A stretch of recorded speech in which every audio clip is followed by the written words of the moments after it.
어떤 일이든 완벽해야 한다고 생각하는 조각가가 있었습니다. 그가 만든 조각상은 너무나 진짜 같아서 사람과 구분하지 못할 정도로 완벽함을 자아냈습니다. 그러던 어느 날 조각가에게 사신이 찾아와 인생이 얼마 남지 않았다고 말합니다. 조각가는 죽음이 매우 두려웠습니다. 오랫동안 고심한 끝에 그는 하나의 아이디어가 떠올랐고 이내 자기와 똑같은 조각상 11개를 만들었습니다. 죽음의 시간이 다가오고 사신이 찾아와 문을 두드리자 그는 11개의 조각상 사이에 숨었습니다. 12명의 똑같은 사람을 보고 사신은 자기 눈을 믿을 수 없었습니다. 진짜 조각가를 어떻게 가려내야 할지 혼란스러웠습니다. 사신은 하나님이 완전히 똑같은 사람을 창조했을 리 없음을 알고 있었습니다. 하지만 조각상은 너무나 완벽했고 도저히 진짜 조각가를 찾기 어려웠습니다. 그는 결국 빈손으로 돌아가야 했고 천국에 돌아가 하나님께 물었습니다. 똑같은 사람이 12명이 있는데 제가 데리고 올 수 있는 사람은 한 명밖에 없을 때 어떻게 선택해야 합니까? 하나님은 사신을 가까이 부르더니 속삭였습니다. 내가 시키는 대로 이렇게 해보게나. 사신은 반신반의하며 하나님께 물었습니다. 그게 정말 효과가 있을까요? 걱정하지 마라. 해보면 알게 될 것이다. 사신은 다시 조각가의 방에 돌아와 하나님이 시키는 대로 외칩니다. 이 조각상들은 완벽해 보이지만 여기에는 약간의 결함이 있구나. 그러자 완벽을 추구하는 조각가는 자신의 위험한 상황을 깜빡 잊고 뛰쳐나와 따집니다. 결점이라고요. 아니, 결점이 어디 있다고?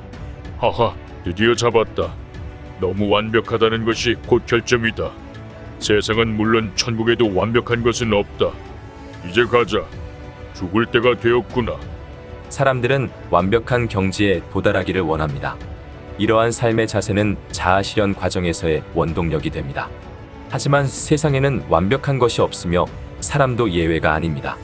완벽함의 추구는 아름다운 환각일 뿐 좋은 이상이 아닙니다.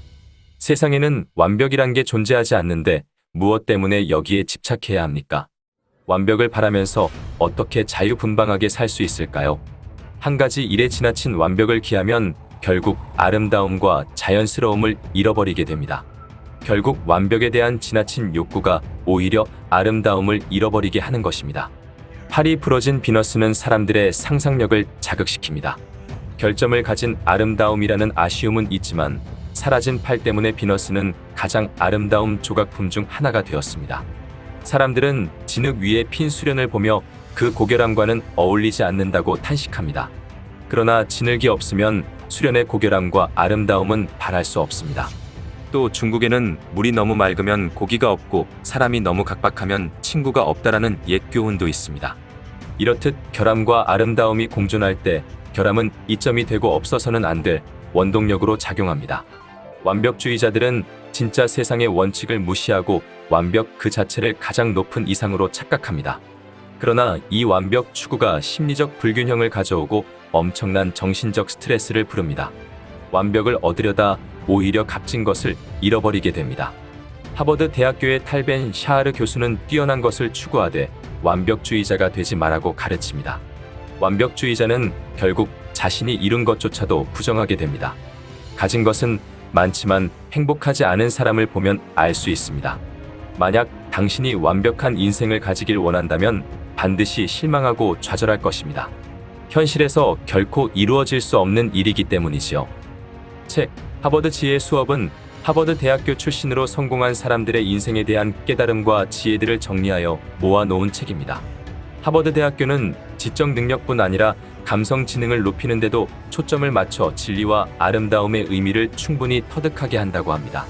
완벽함을 추구할 것 같은 하버드에서 완벽함을 추구하지 말라는 메시지는 우리에게 깊은 지혜를 느끼게 해줍니다. 내가 쓸데없이 완벽함을 추구하고 있던 것들이 있다면 오늘부터 하나씩 변화를 주는 것은 어떨까요? 나의 마음과 주변에 큰 변화가 찾아올 것입니다.